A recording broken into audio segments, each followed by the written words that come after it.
کی صورتحال کا جہاں حالات کافی کشیدہ ہیں۔ آج صبح ایران میں تہران کے علاوہ متعدد شہروں پر اسرائیل اور ایران کی جانب سے حملہ کیا گیا اور امریکہ کی جانب سے حملہ کیا گیا۔ ان شہروں میں کرج، قم، کرمانشاہ، اصفہان شامل ہیں۔ اس حوالے سے سب سے پہلے اسرائیل کی جو افواج ہیں IDF، ان کی جانب سے یہ بیان سامنے آیا کہ پری ایمپٹیو اسٹرائک کی گئی ہے ایران پر، اور کچھ خطرات کو بھانپتے ہوئے یہ اسٹرائک کی گئی ہے۔ اس کے فوراً بعد ہی ٹروتھ سوشل پہ صدر ڈونلڈ ٹرمپ، امریکی صدر کا بیان سامنے آیا، ایک 8 منٹ کی ویڈیو سامنے آئی جس میں انہوں نے کہا کہ بہت بڑی فوجی کارروائی کا آغاز کیا گیا ہے ایران میں، اور انہوں نے ایرانی عوام سے اپیل بھی کی کہ وہ حکومت کے خلاف کھڑے ہوں۔ اس حوالے سے جب یہ حملہ ہو رہے تھے اور یہ ڈیولپمنٹس ہو رہی تھیں، اس کے کچھ ہی دیر بعد ایران کی طرف سے جوابی کارروائی بھی شروع کی گئی، اور انہوں نے نشانہ بنایا امریکی فوجی اڈوں کا جو مشرق وسطیٰ میں ہیں، اور ان میں بحرین، قطر، سعودی عرب وغیرہ شامل ہیں۔ ان کو نشانہ بنانے سے پہلے یہ بھی آپ کو بتاتے چلیں کہ ایران نے اس سے پہلے ہی، کیونکہ حالات بہت کشیدہ تھے اور ہم یہ جانتے ہیں کہ کس طرح سے امریکہ نے یہ بالکل عیاں کیا تھا کہ وہ حملہ کر سکتا ہے ایران پہ، جس کے جواب میں ایران کے بیانات یہی آ رہے تھے کہ وہ بھی ان سارے فوجی اڈوں کو، ان ملٹری بیسز کو ایک لیجٹمیٹ ٹارگٹ یا ایک جائز نشانہ تصور کرے گا۔ انہی فوجی اڈوں کے حوالے سے جاننے کے لیے ہمارے ساتھی محمد صہیب ہمارے ساتھ موجود ہیں، جو بتائیں گے کہ آج کن فوجی اڈوں کو نشانہ بنایا گیا۔ سعد، ایک تو سب سے پہلے یہ کہ امریکہ جو ہے وہ ایک بہت بڑی تعداد میں امریکی فوج جو ہے وہ مشرق وسطیٰ میں موجود ہے۔ تقریباً 40 سے 50 ہزار فوجی ہمیں معلوم ہے کہ امریکہ کے مشرق وسطیٰ میں موجود ہیں۔ لیکن جو سب سے امپورٹنٹ بات یہ ہے کہ ابھی جو بلڈ اپ ہوا اس کے بعد ایک بہت بڑی تعداد امریکی فوجیوں کی مزید اس خطے میں موجود ہے اس ٹائم پہ۔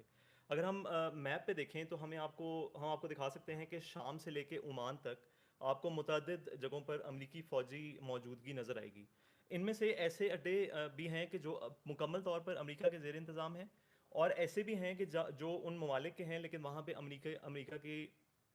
فوجیوں کی موجودگی ہے۔ جیسے فار ایگزامپل عراق جو ہے وہ وہاں پر امریکہ کی فوجیوں کی موجودگی ہے، لیکن قطر جو ہے اس کی العدید ایئر بیس جو ہے وہ سب سے بڑی ایئر بیس ہے جو کہ امریکہ کے زیر انتظام ہے۔ اب یہاں پہ اوبیسلی سوال یہ پیدا ہوتا ہے کہ یہاں پر امریکہ کی اتنی بڑی ملٹری پریزنس جو ہے وہ کیوں ہے؟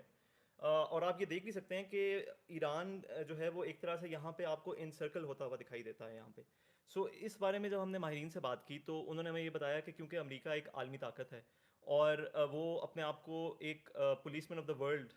کے طور پر سمجھتا ہے، جس کی وجہ سے ہم دیکھتے ہیں کہ جاپان سے لے کے دنیا بھر کے مختلف ممالک کے اندر امریکی ایئر بیسز موجود ہیں۔ امریکہ کے جو بحری بیڑے ہیں وہ بھی ہمیں بہت جگہوں پہ دکھائی دیتے ہیں۔ لیکن اس کے علاوہ یہ جو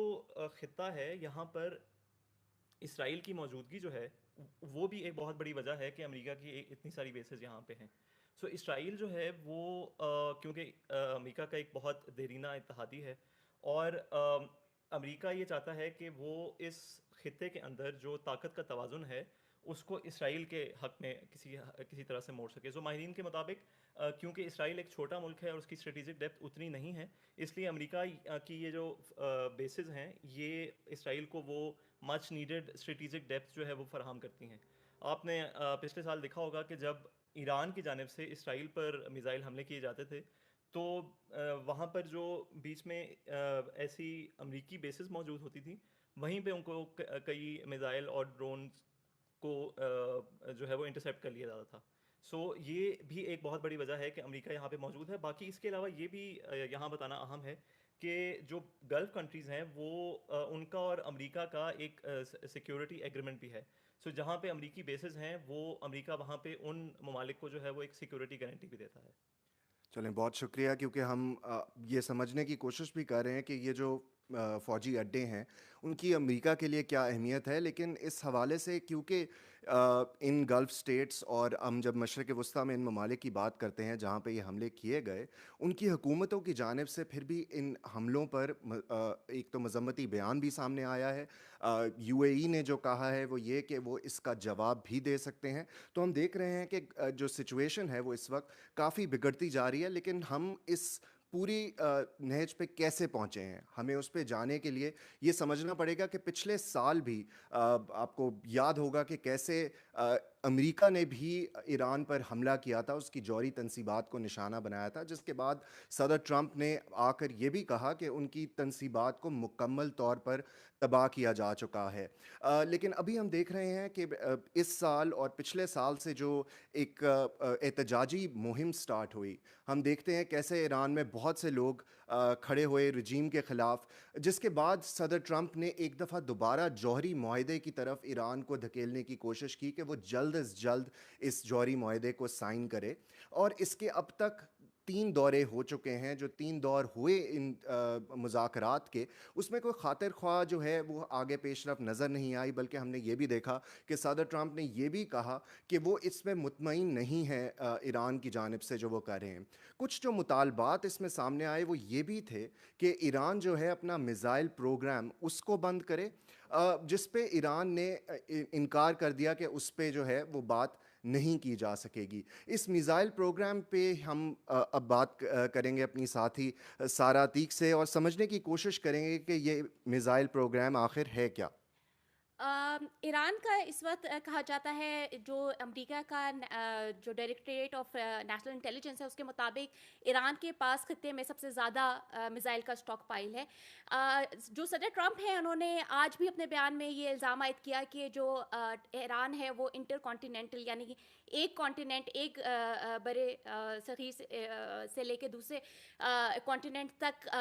مار کرنے والا میزائل تیار کرنے کی کوششیں کر رہا ہے۔ تاہم حالیہ انٹیلیجنس کی جو رپورٹس ہیں جو کہ واشنگٹن میں حکومت کو سبمٹ کرائی گئیں، اس میں ایسی بات نہیں سامنے آئی کہ ان کے پاس یہ کیپیبلٹی ہے۔ اسی لیے ایران کی جانب سے بارہا یہ کہا گیا کہ جو خطے کے اندر امریکی اڈے ہیں ان کو وہ لیجیٹمیٹ ٹارگٹ سمجھتا ہے اور ان کو نشانہ بنائے گا، جس کی وجہ سے آج ہم نے دیکھا کہ ایران کی جو جوابی کارروائی تھی اس میں انہی فوجی امریکی اڈوں کو نشانہ بنایا گیا میزائلوں کی مدد سے۔